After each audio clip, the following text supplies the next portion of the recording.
There's nothing more that excites me than just being by myself painting. I mean, that's my safe space, that's my happy place. It lets me be weird and dark and deep and like live in my trauma and live in my anxiety and live in my fear. And in a single hour when I'm painting, I have like 40 different emotions because I'm just trying to keep it all together.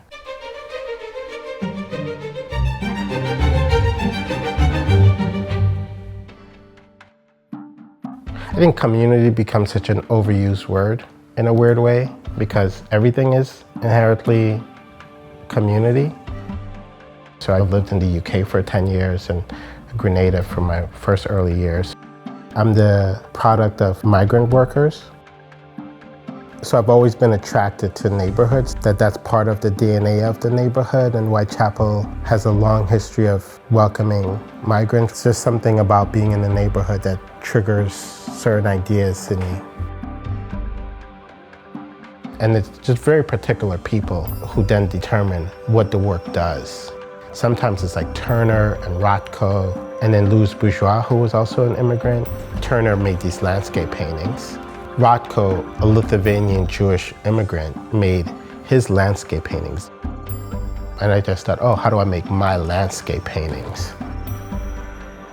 As an artist, I have time to sit and think. I have time to listen. What does public engagement look like as an artist? There are some things that the local community have asked for, things like weddings and stuff like that, conversations around world making, collaboration and technology, and I think it's an incredible privilege of just having the one thing that really is probably the only thing we have, which is time. The only way I know the value of it is if I put it out in the world.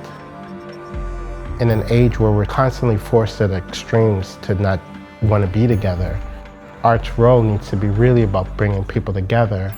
You may love it or hate it, but at least you've had this commonality. So much of dialogue nowadays starts at like a detention point. So it starts at where people disagree. That's always a horrible place to start out a conversation, as opposed to like, let's start at where we agree, and then maybe we could work out the edges where we disagree.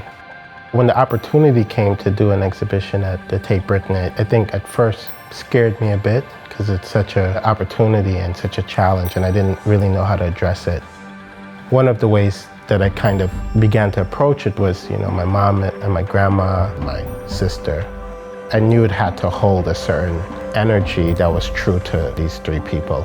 And so I thought, okay, well, what is the journey of my life? And how people in my family and my community showed up about what does it mean to be quote unquote British, because it has had such dramatic impact. Exhibition making is, you're sharing yourself in the world, and people may reject it. My favorite part is it's me by myself trying to make something that feels real to me with a paintbrush and a canvas.